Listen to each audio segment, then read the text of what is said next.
All right, good afternoon and welcome to the broadcast. This is TV47 News, now live from Nairobi, Kenya. We bring you up to speed with the latest in the world of news. But first, the highlights.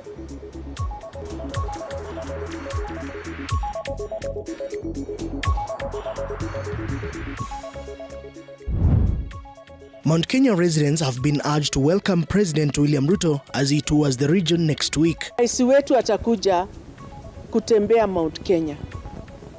Na akikuja hapa atatuletea development.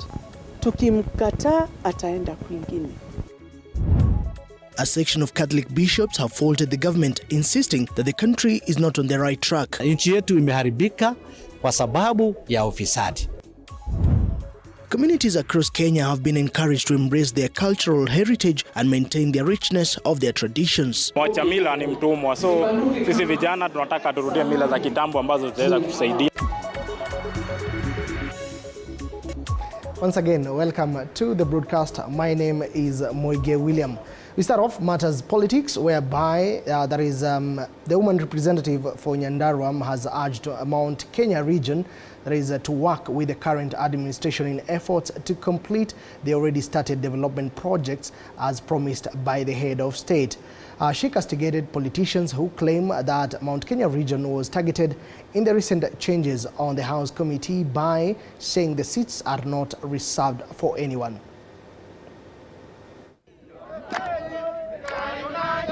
Rais wetu atakuja kutembea Mount Kenya. Na akikuja hapa atatuletea development. Tukimkataa ataenda kwingine. Na kama sisi hapa Nyandarua tunataka sana akuje. Ndio akuamue zile project zote zimekwama. We welcome him na tutamshikilia na tutakuwa na yeye for that 1 week, na najua akitoka hapa hatutakuwa the same again. Mount Kenya, tusianze kushout president wetu, lakini tumfurahie vile atakuwa amekuja hapa kwetu. Kiongozi akiwekwa hapo kama chair wa barabara. Kwa hiyo kamiti kuna other tribes huko ndani. Hata ikiwa sio wa Mount Kenya na ni wa Western ama ni wa Nyanza, it doesn't mean maendeleo yote inaenda na huko. And now to other news, whereby a section of Catholic bishops have once again faulted the government, insisting that the country is not on the right track. Speaking in Kamulu Technical Grounds during the St. Joseph Day celebrations, the bishops, led by His Grace Bishop Peter Kamomoe, strongly condemned the current state of corruption in the country. The bishops also took a swipe at the Ministry of Health, stating that the ministry has failed to streamline the health insurance fund, which has caused a lot of pain to Kenyans. Pia waweze kushirikiana katika kuondoa ufisadi katika nchi yetu. Kwa sababu kama wakiwa Wakristo kushiriki ufisadi ni maovu, ni dhambi na ni kukosea Mungu na kukosea mwanadamu. Kwa hivyo tunaomba sana, nchi yetu imeharibika kwa sababu ya ufisadi. Basically kwa sababu ya ufisadi. Pia unaleta ukabila. Because corruption inaweza kuchukua many dimensions. This year tunasema tunataka kujenga nchi ambayo tunaitamani. A country that we desire. Na wanaume hawa wote wakishiriki, wakiondoa ufisadi, wakiondoa maovu na dhambi, ili sisi wote tuweze kujenga hiyo nchi ambayo Mwenyezi Mungu angetaka tuwe nayo, basi unaona kwamba hata Kenya yetu inaweza badilika. Kenya yetu inabadilika. Mimi sijui kwa nini watu wanaharibu Kenya yao, wanaharibu nchi yao, na bado ni nchi yao. Na wanaendelea kuishi hapa. Shinda ikitokea, hata wakiwa na pesa bado watapata shinda.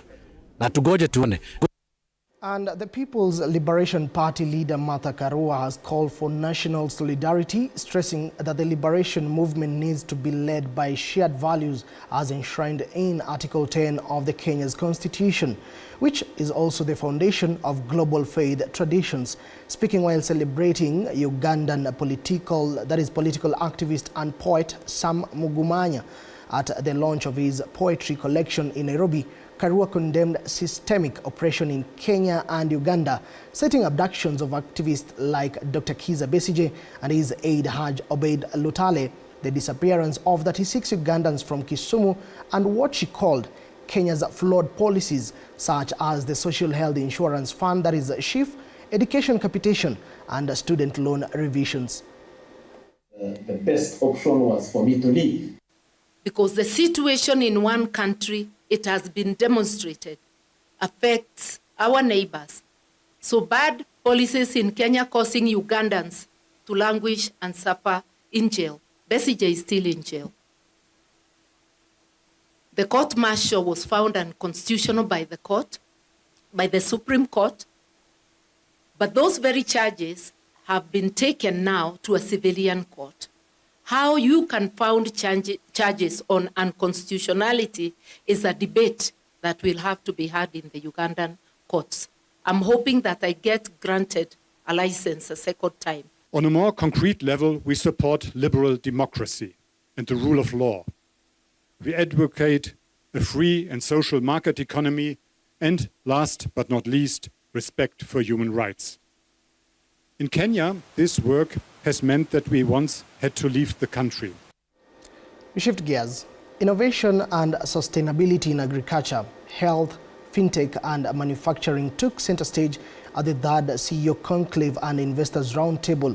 Peter Mutinda, that is the president of Africa Asia Middle East Chamber of Commerce, emphasized the need for smoother investment processes in Kenya, urging the government to cut bureaucracy and foster economic sustainability.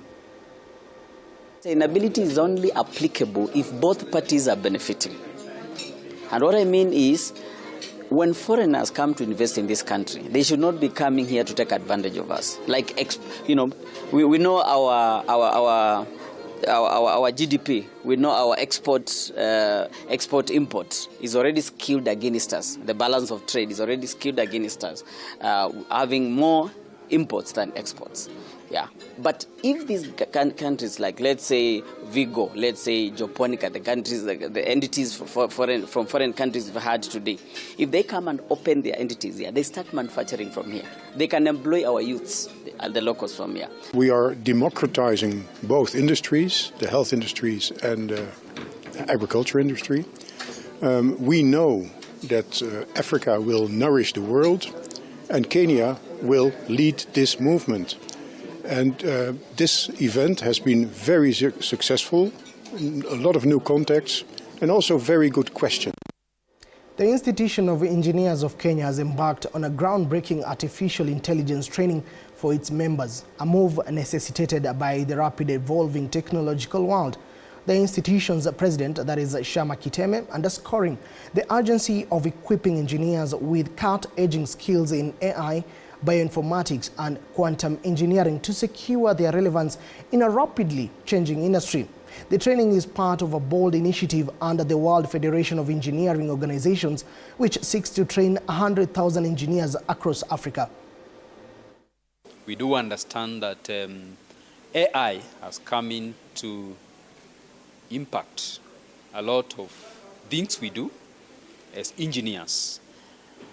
As the Institution of Engineers of Kenya, our membership of over 12,000, we're very keen on making sure that we carry out efforts at advocacy and work towards the welfare of engineers, but also very critically, capacity building to enhance the skills of our members and future-proof their careers.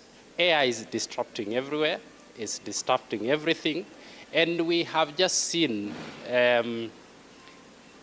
what it has done in the world. However, we keep saying, and it is a fact that we have just seen nothing.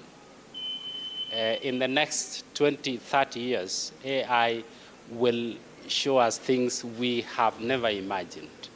I told the engineers, and the leadership has agreed with me, that it is important to start understanding, first of all, what it is. In other news, the proposal by Mbeere North legislator Geoffrey Roko to reconstitute Article 37 of the Constitution on freedom of expression has been termed as retrogressive and ill-motivated. Speaking in Naivasha during the Bunge la Mwananchi National Leadership Workshop on values and principles of good governance. The lobby group members led by Lawrence Oyugi supported the broad-based government but called on President William Ruto and Parliament to observe the sovereign power of the people and respect the supremacy of the Constitution. You stand up. Appeal to the broad-based government under the leadership of His Excellency President William Ruto and his co-principal Raila Amolo Odinga to fast-track the review of the legislative proposal that is before the National Assembly, which seeks to operationalize Article 37 of the Constitution on public protest, which sought to restrict the space for for protest, which is a provision of the Constitution.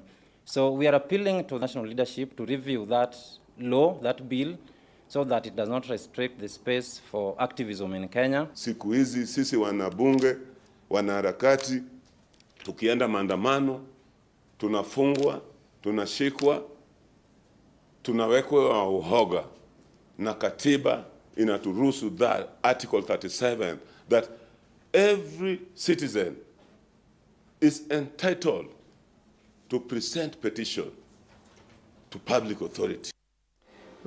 We are still in the month of Ramadan, whereby Wajir Deputy Governor Ahmed Mohamed has launched Ramadan Iftar distribution initiative aimed at assisting over 23,000 vulnerable households across the county's 30 wards.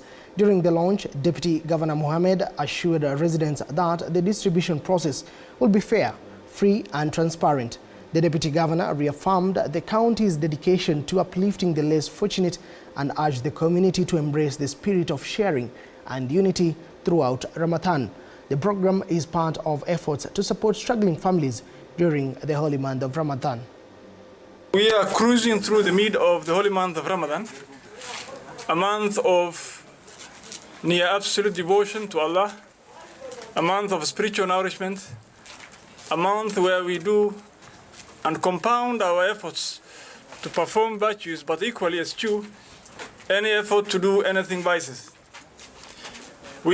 This being the third Ramadan of our government, the tradition has been that we distribute food usually during the mid or towards the end of every Ramadan. In this Ramadan, as said by the Waziri CSC Farhia, we are flagging off this iftar program that will assist 23,000 households across all wards and sub-counties of Wajir County. The food will be distributed to 23,000 households, and the beneficiaries will be derived from those who are disabled, the disabled among our community members, the poor and vulnerable households, single-headed households, those with chronic illness amongst us, the pastoral dropouts, which is quite common these days because of the heat and the ravaging drought that has been there for some time, the elderly, and the widows, among others. President William Ruto has been urged to concentrate on development efforts by focusing on projects that are aimed at improving the lives of the poor in efforts to achieve the social and economic development goals. Speaking in Tana River County while distributing relief food to needy residents, Shahid Yaqub said the country ought to allocate and utilize resources in a prudent and well-targeted manner to help reach less fortunate in the society, especially during this month. That is this month of the Ramadan period. Fast has been prescribed upon us like the people before us. The reason for that is to attain piety. All we are asking our brothers and sisters out there, you can attain piety by donating, helping these people who do not have clothes, there is no water, there is no food. We've been doing for over 15 years, distributing food all over the country. And yesterday we distributed food to 2,500 families in North Tana. Today we are in South Tana, Tana Delta, where we are targeting 2,000 families, inshallah. Tomorrow we'll be doing 1,500 families in Kilifi, and the following day we'll be doing another 1,000 families in Voi. Communities across Kenya have been encouraged to embrace their cultural heritage and maintain the richness of their traditions. This call was made during a cultural day at Mishuki National Polytechnic in Kangema, Murang'a County, where participants from different cultures showcased a vibrant array of cultural practices, highlighting the importance of preserving these traditions for future generations. Our reporter Robert Gakure tells us more. The cultural day at the Mishuki National Polytechnic in Murang'a County featured eye-catching traditional dances from different Kenyan cultures.